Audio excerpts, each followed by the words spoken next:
नमस्कार, आप देख रहे हो हम टीवी भारत। अयोध्या में सिर्फ दीप नहीं जलाए जा रहे हैं, श्री राम के स्वागत की तैयारी है।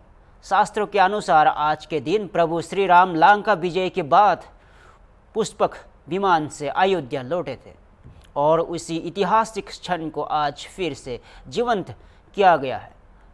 राम की पेड़ी पर बनारस के कारीगरों द्वारा विशेष तकनीक से बनाया गया पुष्पक विमान का प्रतीक आज राम की पेड़ी पर लोगों के आकर्षण का केंद्र बना हुआ है। हजारों श्रद्धालु इस दृश्य को देखकर भाव विभोर हो रहे हैं और इससे ऐतिहासिक दीपोत्सव में एक और विशेष क्षण आने वाला है। मुख्यमंत्री योगी आदित्यनाथ अब से कुछ ही देर में प्रभु श्री राम का स्वागत करेंगे। विशेष रथ पर प्रभु श्री राम विराजमान होंगे और मुख्यमंत्री योगी आदित्यनाथ सारथी की भूमिका पर नजर आएंगे। रामकथा पर्व तक रथ खींचकर सीएम योगी इस दिव्य यात्रा का नेतृत्व करेंगे, ठीक वैसे ही जैसे युगों पहले भारत ने प्रभु श्री राम का स्वागत किया था। अयोध्या आज केवल रोशनी से नहीं बल्कि श्रद्धा और संस्कृति की लोह में जगमग हो रही है। प्रभु श्री राम के स्वागत में आस्था का दीप, संस्कृति की ज्योति और एक भव्य दृश्य पूरी दुनिया देख रही है।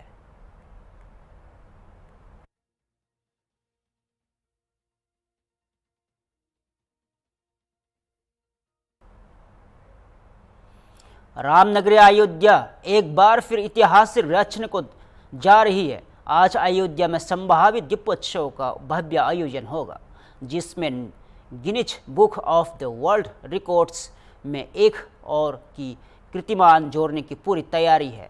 इस बार 56 घाटों पर करीब 26 लाख दीपों को एक साथ जलाया जाएगा। साथ ही सरयू घाट पर 2100 वेचार्य एक साथ महाआरती करेंगे, एक अद्भुत, दिव्य और ऐतिहासिक दृश्य के रूप में। मुख्यमंत्री योगी आदित्यनाथ खुद महाआरती के दौरान मौजूद रहेंगे और इस आयोजन की साक्षी बनेंगे। पूरे अयोध्या का भव्य और दिव्य सजावट से रोशन किया गया और तैयारियां कोई कसर नहीं छोड़ती गई। और यह दीपोत्सव सिर्फ एक धार्मिक आयोजन नहीं बल्कि सनातन संस्कृति का एक गौरवमय विजय पटाखा है जो पूरी दुनिया के सामने लहराएगा। और ख़ास बात यह है कि इस बार अयोध्या अपने ही रिकॉर्ड्स को तोड़कर गिनीज बुक में एक बार फिर नाम दर्ज कराने जा रही है। तो आइए हम मिलकर इस दिव्य क्षण के गवाह बने, जहां आस्था, संस्कृति और विश्व कीर्तिमान एक साथ मिलकर इतिहास रचने को तैयार है।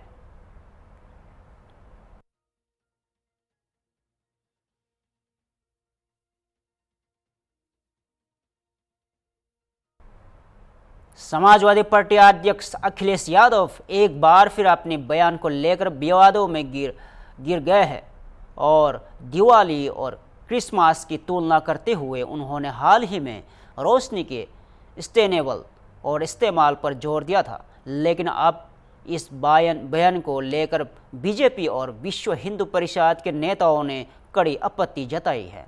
बीजेपी सांसद जगदम्बिका पाल ने अखिलेश यादव के बयान को सनातन धर्म और हिंदू आस्था पर सीधा हमला बताया है। उन्होंने कहा है कि जब पूरी दुनिया अयोध्या में दीपोत्सव को देख रही है, ऐसे समय में इस तरह की टिप्पणी करोड़ों लोगों की भावनाओं को आहत करती है।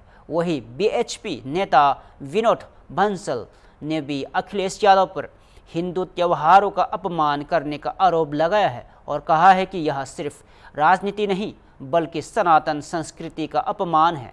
गौरतलब है कि अखिलेश यादव का यह बयान उत्तर प्रदेश सरकार द्वारा अयोध्या के सरयू किनारे 26 लाख दीप जलाकर गिनीज वर्ल्ड रिकॉर्ड बनाने की कोशिश के बाद आया था।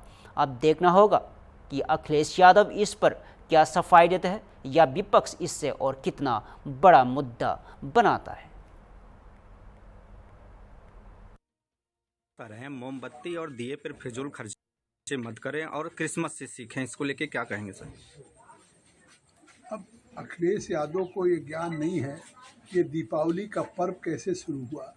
जब भगवान प्रभु श्री राम लंका पे रावण का वध करके पुष्पक विमान से लौटे थे, उस समय अयोध्या में त्रेता युग में घर घर उनके स्वागत के लिए दीपावली किया गया था।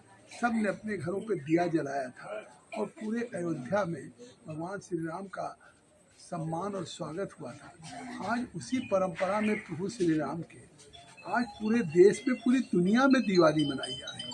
आज कल अभी अयोध्या में 28 लाख दिया जो गिनीज बुक ऑफ वर्ल्ड में, ये देश के प्रभु श्री राम से, लोगों के सनातन से, आस्था से जुड़ा हुआ प्रश्न है। हिंदू होकर के अखिलेश यादव अगर जिस तरह से दिया के बारे में उन्होंने बयान दिया, एक तरह से अयोध्या का अपमान किया है। प्रभु श्री राम और सनातन के उस सम्मान की परंपरा में हम अपनी पुरानी परंपराओं को किसी न किसी प्रासंगिकता के साथ मानते हैं और वो क्रिसमस का से सीख लेने की बात कर रहे हैं। तो अगर उनको ये नहीं फर्क है कि क्रिश्चियन का अपना एक धर्म है, वो अपने करते हैं, हिंदू का अपना धर्म है, दूसरे मजहबों का अपना धर्म है, और इस धर्म की भावनाओं पे, ये पूरे देश की भावनाओं का पे ठेस पहुंचाने का काम किया है।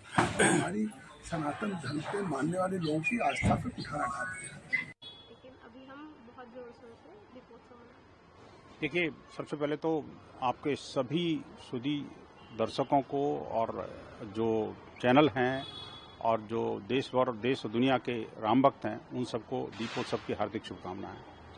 हमें बड़ी खुशी है कि आज अयोध्या के अंदर वापस ऐसा एक माहौल, एक वातावरण बना है जहां लगता है कि वाकई ये राम जी की अयोध्या है। जिस अयोध्या में अंधेरा रहता था, उस अंधेरी रात को जगमग करने के लिए पूजनीय योगी जी ने जो जिस तरह से पिछले कुछ वर्षों से प्रयास किए हैं, माननीय सर्वोच्च न्यायालय के निर्णय और माननीय प्रधानमंत्री के द्वारा निर्धारित समय से पूर्व वो उनका श्री गणेश करना, भव्य दिव्य बनना, इसमें समर्पण भाव से जितने लोग लगे, तो उन सबको मैं नमन करता हूं, उनको साधुवाद देता हूं।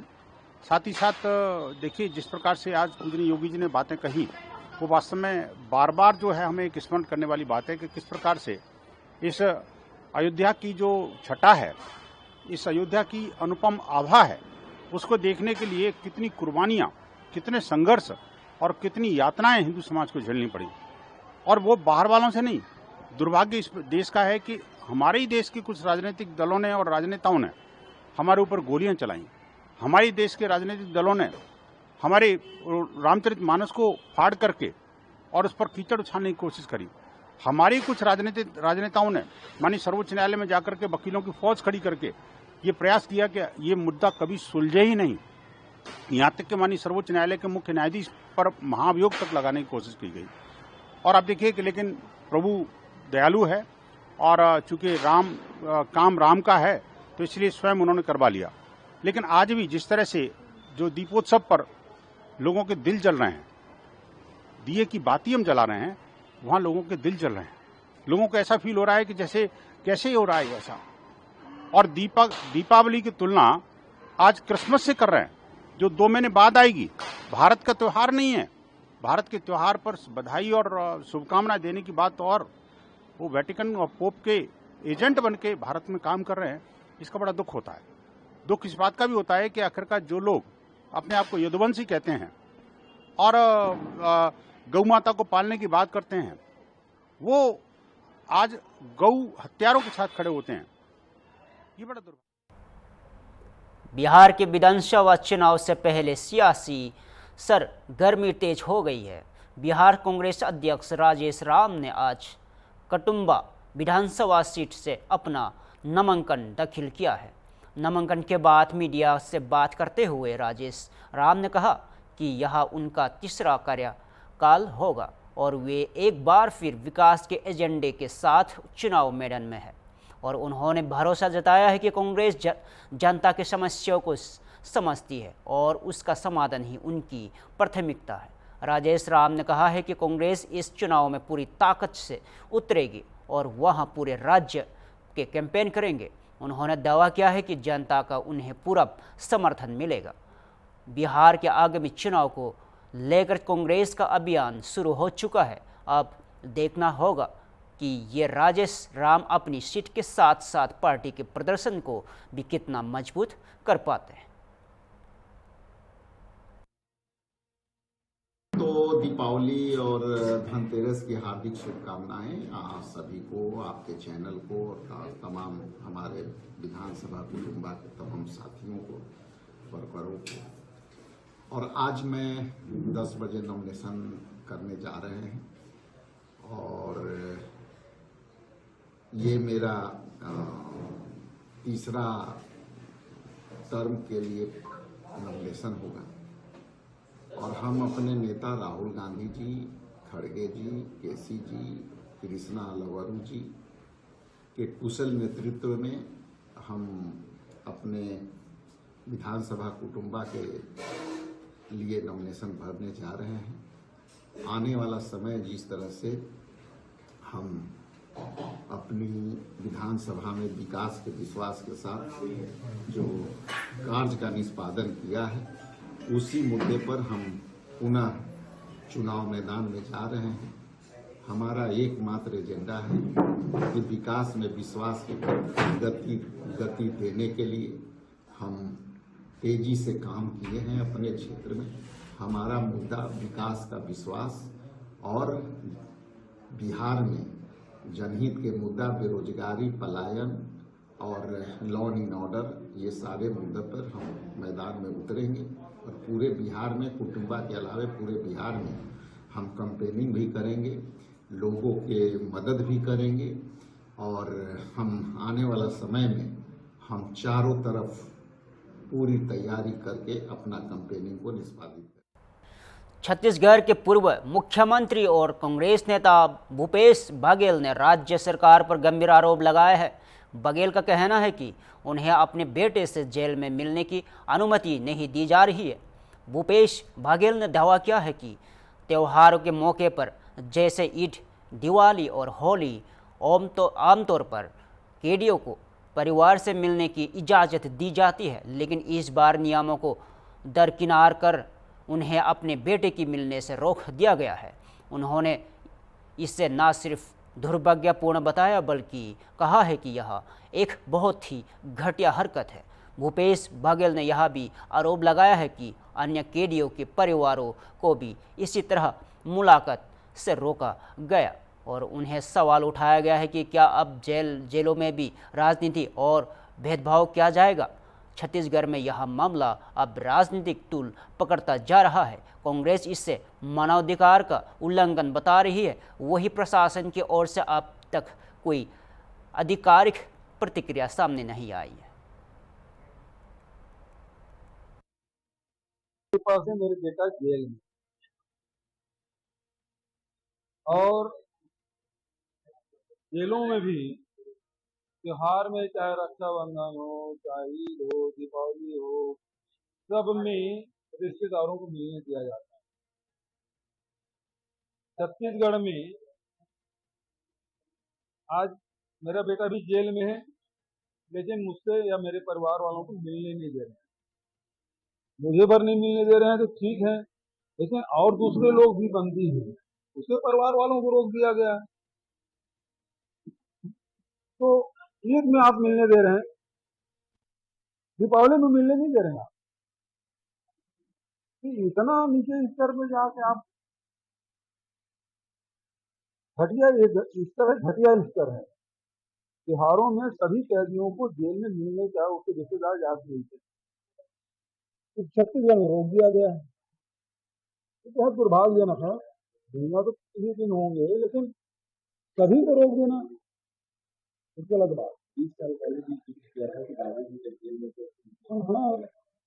भाई योगी जी के शासन काल में पिताजी ने भी इसी प्रकार से गिरफ्तार कर लिए थे। उन्होंने उत्तर लिखी थी, उसके आधार पर उसे गिरफ्तार कर लिए थे और जेल में हम लोग दीपावली में, क्योंकि परिवार पूरा इकट्ठा होता, सब परिवार इकट्ठा, दूर दूर रहते हैं, वो भी आते हैं।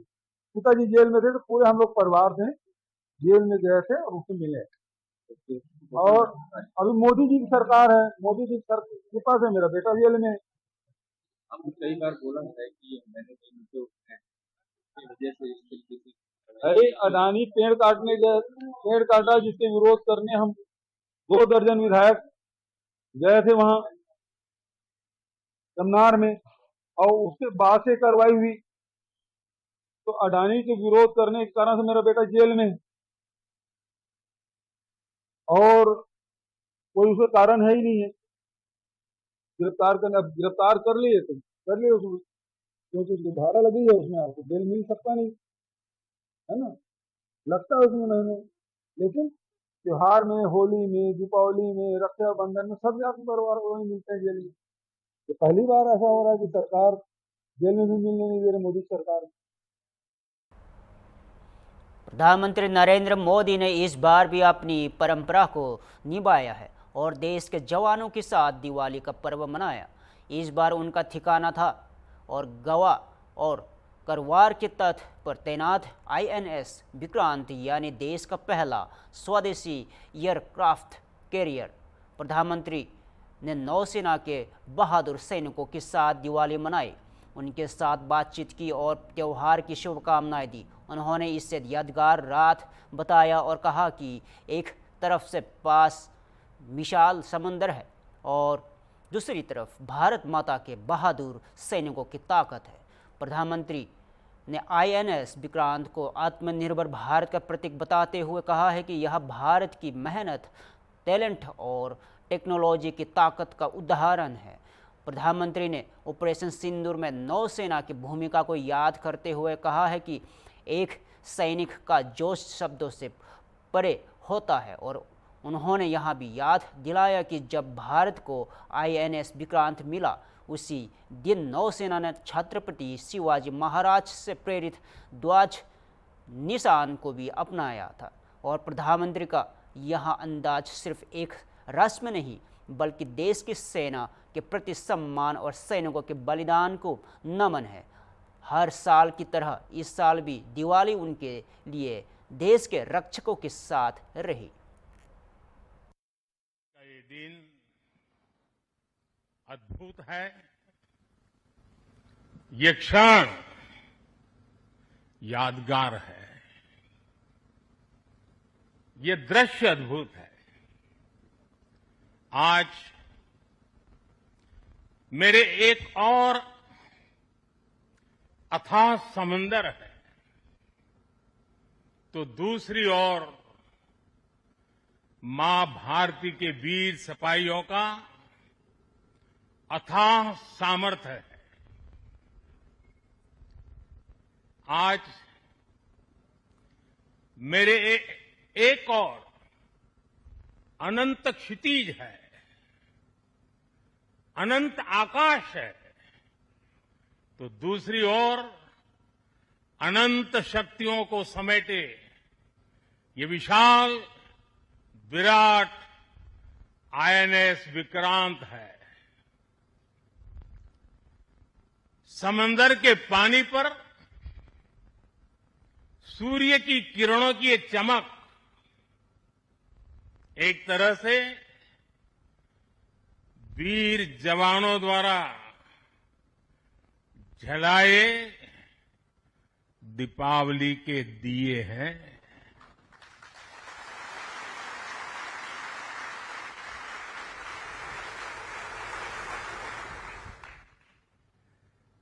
ये हमारी अलौकिक दीपमालाएं हैं। मेरा सौभाग्य है कि इस बार मैं नौसेना के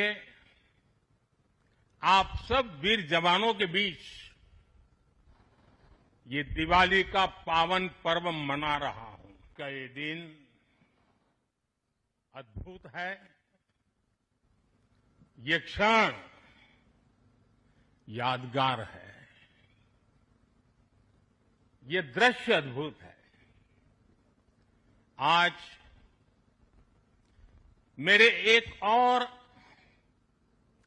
अथाह समंदर है, तो दूसरी ओर मां भारती के वीर सिपाहियों का अथाह सामर्थ्य है। आज मेरे एक और अनंत क्षितिज है,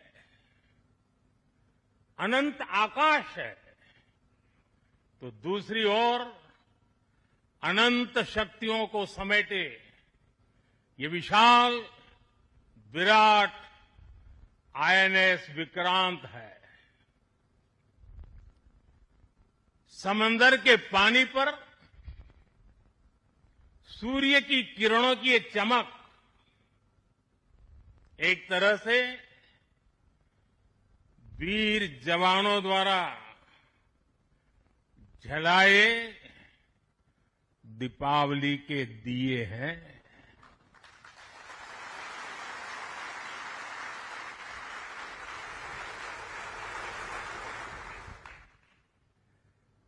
ये हमारी अलौकिक दीपमालाएं हैं। मेरा सौभाग्य है कि इस बार मैं नौसेना के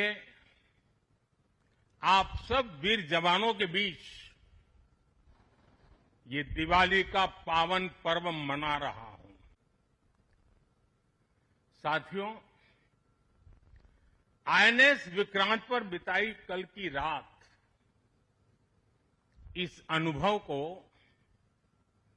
शब्दों में कहना कठिन है। मैं देख रहा था जो उमंग उत्साह से आप भरे हुए थे,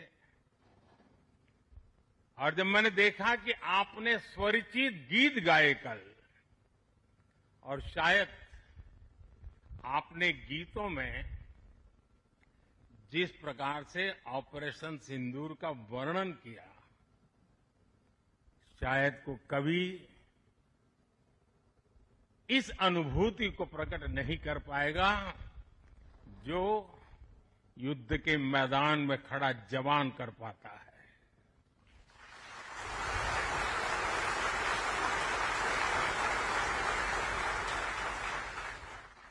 साथियों, जब मुझे याद है जब फिलहाल के लिए इतना ही। ऐसा ही ताज़ा खबर ले देखते रहो हम टीवी भारत।